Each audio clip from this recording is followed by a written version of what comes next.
Here we go. It's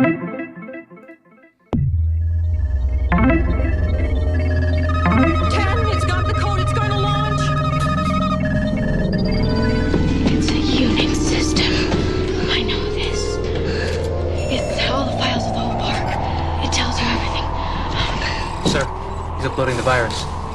Eagle 1, the package is being delivered. Hello out there on the internet. I am Matthew Galt. This is Cyber. Cipher is rebranding. California's got new digital license plates with strange security implications. Deep-faked demands to Wells Fargo. And the American military trying to ply Gen Z gamers with sweet, sweet streams. That's what today's Cyber is all about. We've got a roundup. We are playing catch-up with Motherboard reporter Joseph Cox. Happy New Year, JC. How are you doing? Happy New Year. I'm all good. Yourself? I'm doing all right. 2023 is already turning out to be a bizarre and stressful time, but I wouldn't expect anything less from this decade. I think that's just the world we live in now, right? Yeah, totally. I mean, we have probably 4 more days, and then we have to stop saying Happy New Year because we'll be 2 weeks into it. So just enjoy it while you can. Yeah. No, this is probably the last time I get away with it. Maybe we'll do one more this week. I can maybe do it then, but it's kind of on the line, right? So somebody was talking about going on vacation. They've got one more day, then they get to go on vacation. It's just like, what world do you live in?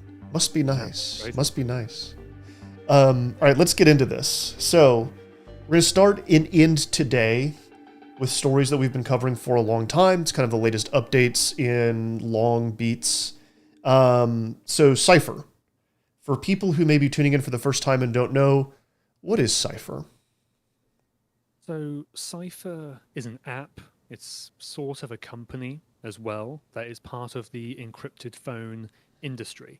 Now, on one side, you'll have apps like Signal or Telegram or Bremer, Wire, Wicker. And, I sort of think of those as the legitimate encrypted industry. They're used by lots of members of the public, journalists, human rights defenders, or law enforcement, government officials, the general public, right? On the other side, you have companies, which I call the encrypted phone industry, which we've covered a lot. And those will include Phantom Secure, the FBI shut down, Sky, the FBI also shut down and the Europeans hacked, EncroChat, which the Europeans also hacked. That's where Cipher comes in. Cipher is, or rather was, the last remaining established player in that industry. And the key thing about that industry is that it heavily caters towards organized crime and top tier drug traffickers. And before we say anything else, I should say, Cipher or any of its representatives or any of its executives have not been charged with a crime of any sort. Others have, as I said, Phantom Secure and Sky, and recently some EncroChat people as well. But Cipher has not, but it is a player in that space and a major player in that space. I have a really stupid question before we kind of get into the news story. Why you just listed off all these really good options: Wicker, Wire, Signal. There's all kinds of end-to-end encrypted platforms. Why has there been this kind of surge in the last few years towards these more things like Cipher? Why are criminals attracted to that? It doesn't ever seem to have gone well.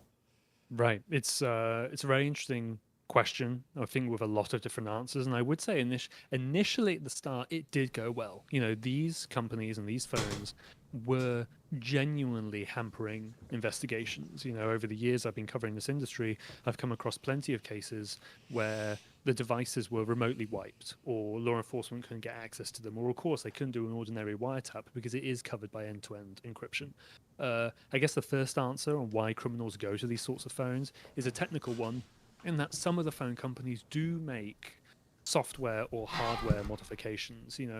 Sometimes they remove the GPS functionality from the device, they remove the microphone, they remove the camera, so there is a smaller attack surface on some of these phones, right?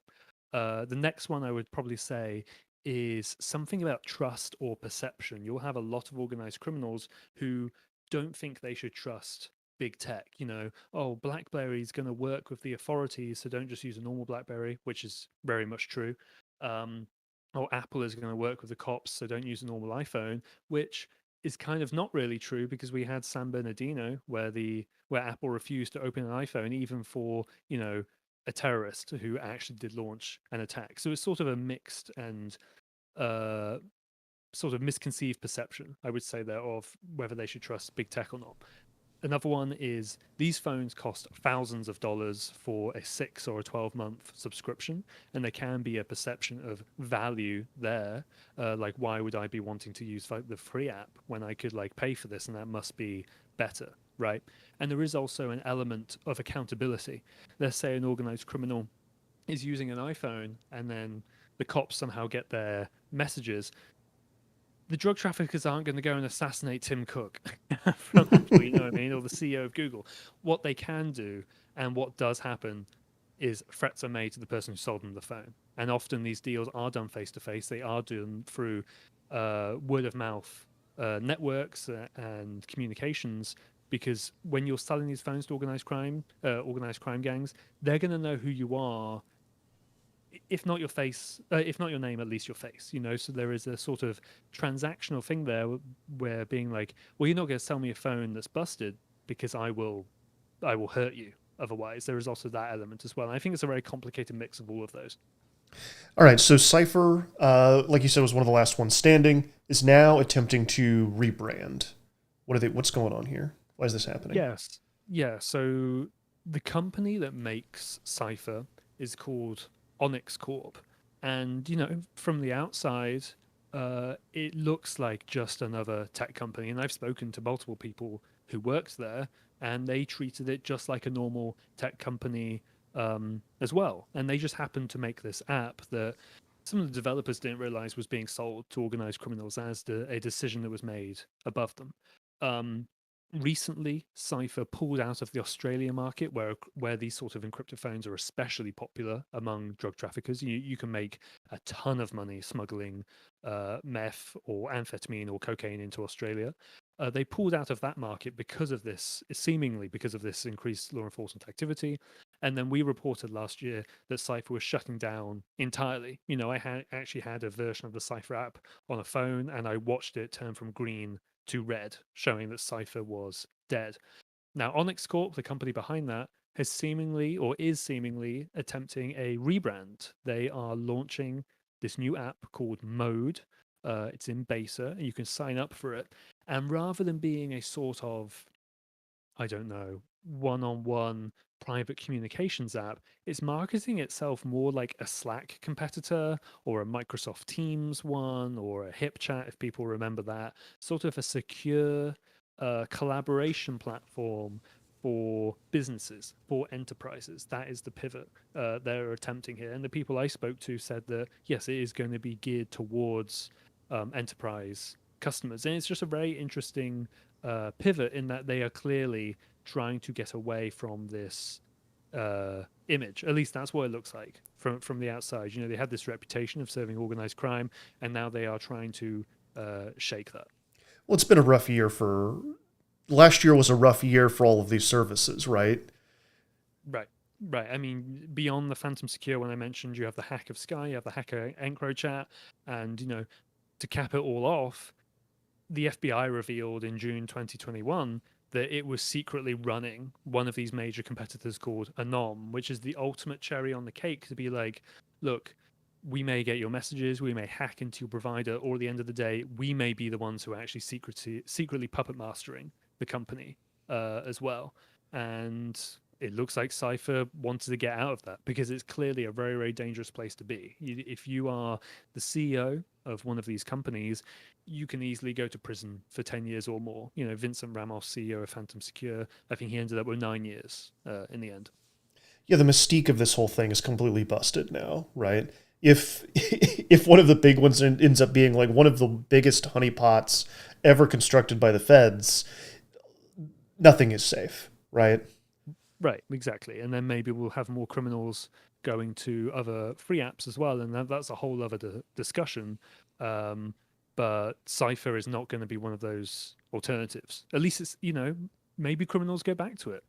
We really don't know yet, but that is not the image they're going for, at least based on the marketing material. Yeah, when you did tell me that it was going to be more of a Slack or Microsoft Teams, I thought about criminals getting like really organized and putting together their own little chat rooms and kind of handling everything digitally. It's just a bizarre thought to have. I don't think it'll go that way, but if it does, I'm sure you'll tell us about it. All right, so the next one I want to talk about is researchers could track the GPS location of all of California's new digital license plates. When I first saw this headline, my first thought was, California has digital license plates? Can you walk us through what's going on here? Yeah, so California recently made it legal for people to buy digital license plates, and these are little screens that attach onto the back or the front of your car or whatever. Yes, you can see it on the screen there, and it displays your license plate, obviously, the series of numbers and letters that you need.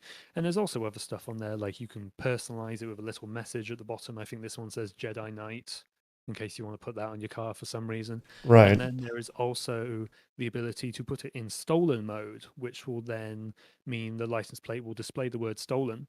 And they have GPS functionality as well, presumably to help with that, with tracking down the stolen vehicle. And I will admit, that was the one sort of capability that jumped out to me, like, oh, that could be useful, where you do have an app, and if you've put the car in parked mode, because you've parked your car and you've walked off somewhere, and then your car starts moving, it will send you an alert saying, hey, your car is off somewhere, do you want to mark it as stolen? So there is some utility there, but it's still pretty narrow when you could just have a normal license plate. So what's the vulnerability here? Yeah, so there were a group of security researchers, including the person who we name in there, Sam Curry, who wrote about all of this research. And they didn't just target these license plates. They looked at tons of other car manufacturers as well and found all sorts of vulnerabilities. But this one jumped out to us because it was a very clear privacy issue. And obviously, we cover a lot of location data as well. What Curry and the other researchers found was that when they probed the app and then eventually the website, which relates to these, they found that every account was given sort of a tag, such as consumer or corporate or something like that. And they eventually found a way to elevate themselves to what they call super administrative privileges, which is something like they had the level of account that was just called Reviver, which is the name of the company that sells these plates.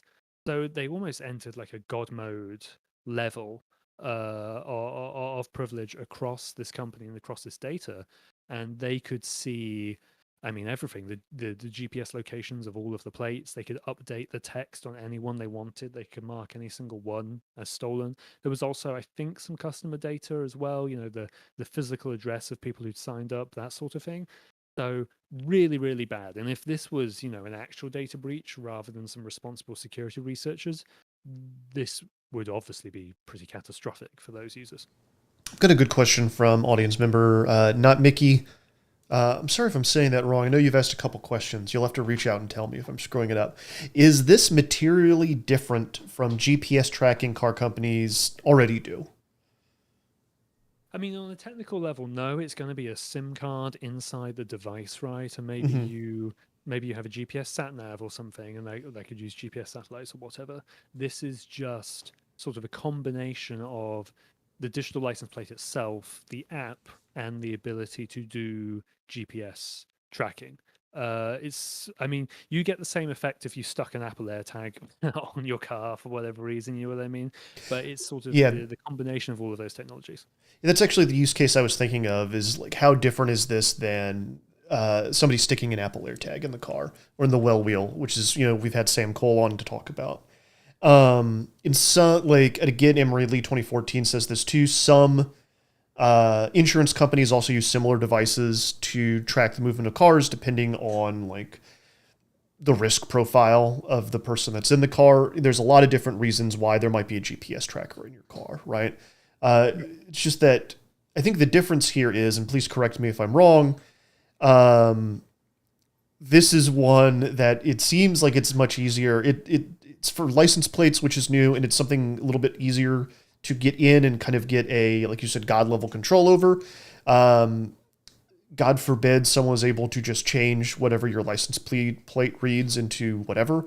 You know, they could put nastier things on there than Jedi Knight, right? Yeah, I mean, I was kind of surprised at, it wasn't completely easy. You're still going to have some technical knowledge, obviously, and these security researchers are going to be very experienced in what they do. But in the write up, it did seem that they basically figured out, as I said, that each account has this title, consumer, corporate, or reviver. From the write up, it looks like they just changed their account privileges to reviver, and then that was it, And of course, I should say this has been fixed now. I think it was fixed pretty damn quickly after the researchers report it. But that it didn't sound hard once they figured out how it worked. And that was one reason why it really stood out to me beyond, oh, we hear location data all the time. Yeah, but this is like they put the key under the doormat. Well, this company's not very old, right? And it's only operating in California, right? Yes. So, yeah, when I said that California has made it legal for people to buy these plates, you can only go and get them from this one company called Reviver, which clearly has some sort of deal with the DMV, not only on a sort of, not only for the sake of them being able to run a business, but of course they have to interconnect with the DMV because they are dealing with license plates, and that sort of thing. And oh, your registration has been updated, or needs to be updated, or something like that. So you can't just go and buy these from any random store or Amazon or eBay, whatever. You have to get it through this bottleneck because there is more than just the sum of parts of some fancy GPS and a screen on the back of your car. There is the back end, which is dealing with the DMV, which you're not really going to see. But that is what was approved in California, that you can go and you can buy them from here. And I should say that apparently the license plates are legal to drive nationwide. And you Okay. can buy them in a couple more states, but it's not many. Gotcha. Yeah, this is something that's pretty brand new. I'd never heard of it. It's interesting. Same. It's really great for when, you put bumper stickers on your car and then 2 years later you're a different person and you need to switch things out. So you've got a little digital read that you can do instead, right? Right. I mean, yeah, framing it as an anti-cringe mechanism is pretty good. You don't know if that bumper sticker you've put on is going to be really embarrassing in 6 months. So yeah, that's fair. It usually is. It usually is. Right. All right, we're going to pause there for a break. Cyber listeners, if you are watching the live streams, there will be no advertisements. If you are listening to the podcast, we'll be right back after this.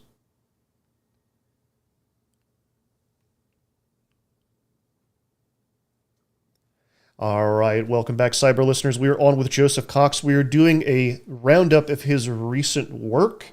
Kind of going through a couple different bizarre things. We were just talking about the California digital license plates that had a vulnerability, a very interesting vulnerability in it. Just one more thing on that before we move on. I assume you contacted Reviver. Did Reviver have anything to say? Not much beyond, we responded very quickly when the security researchers reported this, and we fixed it, and we also put in additional safeguards as well. They didn't specify what those safeguards were, but I'm going to imagine that they were probably something around authorization controls. The fact that a user could change their level of access sort of on their end is pretty worrying. So I imagine it was more stuff around authentication, because at bottom that's what was the issue here. They managed to authenticate themselves, essentially. All right, I've got a cat I think is going to be a problem, but we will deal with that live as it happens.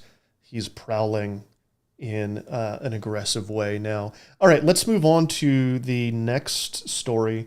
Deepfakes, one of my favorite subjects for cybers. Researcher deepfakes his voice, uses AI to demand a refund from Wells Fargo. What is going on here? Sure. So this is the people from Do Not Pay, which you may be familiar with for doing all sorts of other automation tasks. They try to make it so you can automatically fight a parking ticket or some of these other very mundane tasks that take a lot of human time, a lot of human effort, and they're just very boring and laborious. And Do Not Pay tries to help you get past that. This latest one is, well, maybe there's been some charges because you transferred money, you wired money, and you want to get those refunded. Ordinarily, you have to ring up the bank, you have to, mention the specific transaction, you have to verify your identity, that sort of thing. You have to spend half your day fighting with phone banks, right? Yeah, and you're going to be put on hold for God knows how long, right? So why not just have a bot, and specifically an AI-powered bot, do that for you? And that is what was done here. Do not pay. They built sort of this, I would call it a proof of concept at this point. They did say that they will make it available to customers at a later date, but right now it's a video that they made showing the potential for this, and it's a AI voice from the founder of Do Not Pay, Joshua Broder. I hope I pronounced that right. And basically, the bot calls up, talking to a customer representative, listens to the answers, such as, what transactions do you want to look at? The bot answers with all transactions from June or whatever, and then, according to the video, is successful in getting those refunded. Now, I should say the conversation is very unnatural. There are these very long, pregnant pauses where the bot is doing its thing, and in the video you can see that, calculating answer or something like that. But if the video, if that's how the product will work, it seems like it could be effective. I was just thinking about how we are seeding all of these spaces to automated annoyances, right? I don't know when the last time you answered a phone call was, when it was one that you were not aware was immediately about to come, right? I mean, there's bots kind of in every little bit of communication in our lives, and this is one of those things that you kind of had to get on the phone and deal with. It wouldn't be fun in the future if we just had robots communicating back and forth to resolve all of our problems. Anyway, bizarre thought that I had. So the other thing I thought was interesting here was Wells Fargo's reaction to this, as I thought it was a little strange. What exactly did they say to you? So obviously I approached Wells Fargo, I think before publications. We do, we just said they didn't immediately respond, which they didn't. I think it was the day after they eventually did. And then after some long exchanges, they eventually provided this statement, not explicitly saying that the video was faked or wrong in any way, but they said that they checked their recordings and this is not exactly what happened in the call. For the full statement, people can read the article, but it was along those lines. And I have obviously asked, well, can you provide the copy of the recording from your side so I can compare it to the video? Because then we can see if the video was edited in any way. And I did ask Do Not Pay, look, did you edit the video? And they said no, except or suggested that they just remove the account number from the beginning, which would totally make sense from a privacy point of view. And I'm still waiting from Wells Fargo. I asked for the recording and will certainly update if and when we hear back. But no, nothing else at the moment yet on that, apart from throwing some doubt on it for some reason, But prima facie, I have no reason to doubt the video's legitimacy. But of course, if Wells Fargo has more evidence, we'll always hear it out. We reviewed our call recordings, and the customer's call on Wells Fargo didn't happen the way it's presented in the video. It appears the customer's video recording of this call was edited to look like a bot was interacting with a customer service representative. And I don't understand what "look like a bot" interacting means. You mean they made the conversation deliberately crap? I don't understand that. They added pauses, something, right? Right. I mean, that was the criticism I had of the video, so I don't really understand. But look, if they have more info, of course we will listen to it and update accordingly. I just think the statement sort of raises more questions. Well, and I also think it's worth noting that Browder said that they had called something like a dozen times. So it's possible that Wells Fargo only pulled up one or two of the conversations and is looking at the wrong thing. There's lots of things that could be going on there, right? Yeah, and I mean, I would also say, as Broder said, they called up dozens of times to test the flow. I don't know this, maybe I'll go back and ask, but maybe it didn't work all of those times, you know, and maybe this was just the best one that came out or something. That's more just speculation on my part, but yeah, hopefully we can get some more information on that, because this sort of thing, it looks fun and a little bit wacky, but as you say, more and more stuff is being automated, so it is actually worth paying attention to as well. Agreed. All right, this last one, I'm very upset with you for, because it's such a great and incredible scoop. It happened at the end of last year, but I really wanted to talk to you about it on the stream. And it's something very much in my wheelhouse. U.S. Army planned to pay streamers millions to reach Gen Z through Call of Duty. What? Yeah, I mean, this is definitely more your wheelhouse when it comes to the Navy and the Army streaming on Twitch. So I'll let you fill in the context on that, because you'll be a lot better at it than me. But basically, I did a Freedom of Information request a long, long time ago, asking for documents or emails or something along those lines from the Army and different parts of the Army about Call of Duty. A lot of us at Motherboard play a lot of Call of Duty, and that game is stupid and problematic in a lot of ways. Of course it is. And then there are other parts which are less bad, but there is also this very interesting dynamic between the developers and all the publishers and the US Armed Forces, and I think that is a very interesting dynamic that should be explored even more. This certainly shouldn't be the first and last story on this sort of thing, but I got this slide deck that you're seeing on screen now, and it basically lays out the Army's plan to allocate funds to pay individual high profile Call of Duty streamers, hundreds of thousands of dollars, stuff about sponsoring tournaments, sponsoring events, all of this sort of stuff. Obviously, the Army has done some promotional work around this. I would say this presentation was made before the serious allegations came out about sexual harassment and other harassment at Activision, and then a lot of this was cancelled in the wake of that, right? So treat this more as an idea rather than something that was executed, but obviously they wanted to do it, otherwise they wouldn't have bothered to do this entire slide deck, right? But I think it shows that just the sort of targeting that the Army wants to do, especially in its massive recruitment lull, which I'm sure you can talk about a bit more.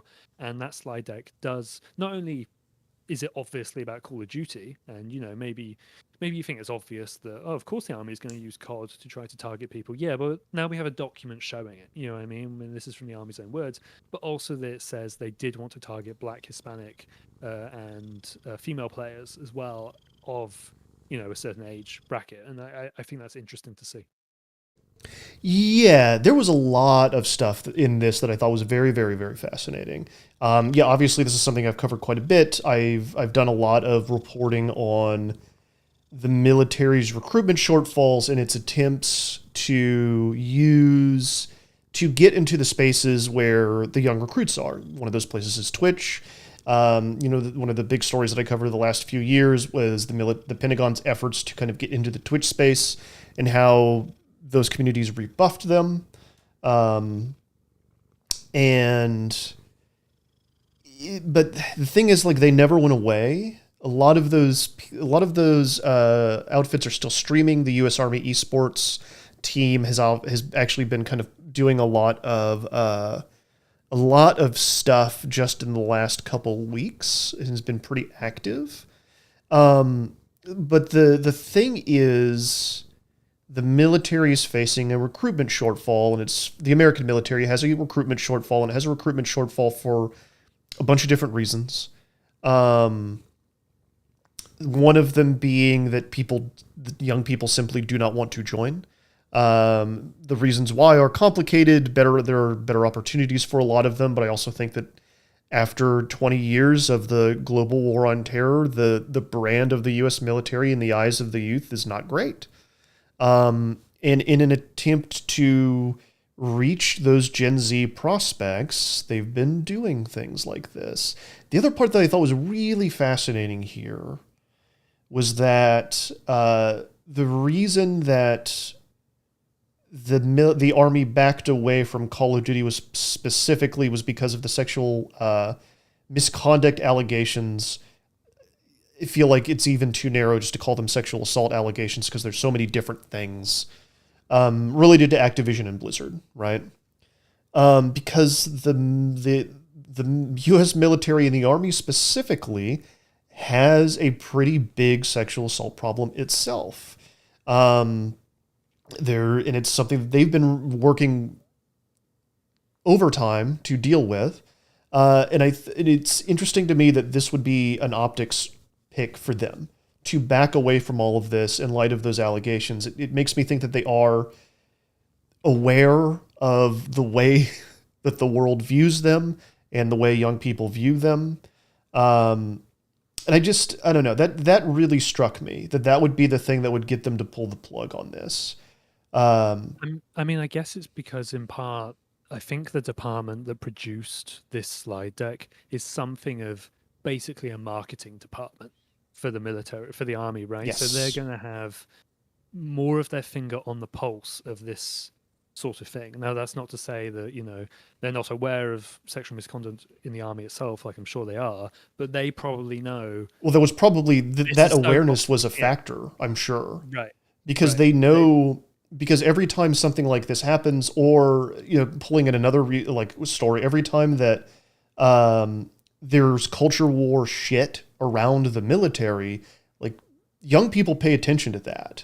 And like, if Tucker Carlson is screaming on late night TV about, or you know, on TV about, you know, a Twitter fight he got into with your commander, which is a thing that has happened recently, by the way, and the military investigates that commander instead of telling Tucker Carlson to go to hell, that's a pretty big signal to the people in that age demographic you're trying to reach, right? And to keep having a number of those high profile screw ups, I don't know. I don't think the U.S. military is in trouble by any means, but I think that they've got a lot of challenges facing them right now, and it's interesting to see the ways they're trying to overcome those challenges. And that's one of the things I really liked about this story, was getting this, like, how the sausage is being made view of how the military is trying to get recruits. Yeah, and I mean, as I said, there's definitely more to this, and as you suggested, you know, the esports team is still doing stuff. I think literally last week or the week before, there was the Code Bowl, which I think is the Call of Duty endowment event, right? And that takes active service people and combines them with high-profile streamers who then go and play. And I mean, look, the Army and the Navy, I think the Navy specifically has said that this sort of stuff is not for recruitment. Okay, well, what is it for then? You know, Right. I think they're just saying that on a technicality. But when you still have those events, and, you know, look, if they want to recruit that way, and if people are receptive to it, you know, sure, whatever. Like, I don't really care, but I do want to know the reasons behind it and publish those reasons, and that's what we get from these sorts of documents. Yeah. There's always going to be a push and pull in the public conversation that is good and we should have about how the military conducts its business and how the military reaches out to the people it needs to recruit. It's like 18 is real close to being a kid, right? Mm-hmm. Like, in that it is important that we understand the way the military is engaging with kids. I think we need oversight of that. We need to be having these conversations when we need to be pushing back against it when it oversteps, as it has done time and time again.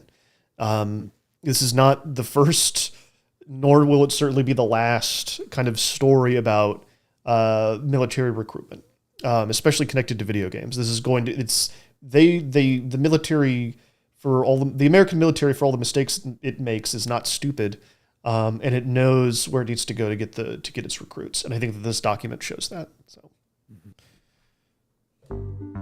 all right. Well, I'm going to see us out with that kind of as the final word. Joseph Cox, Thank you so much for coming on to Cyber once again and walking us through this. I'm sure there's going to be lots of wonderful scoops and other various stories this year. If y'all are watching on the live stream, thank you. We love this. We thank you guys for coming on, and we love to interact with you here on Twitch. We're also streaming on YouTube at youtube.com/motherboardtv or at twitch.tv/motherboard. You can follow us there and be notified when we go live, or even watch the live stream later. We will be back a little bit later this week. We're going to bring somebody from outside the company. We're going to be talking about some serious hacking stuff. It's going to be fun. I'm looking forward to it. We will see you a little bit later this week. Goodbye, everybody.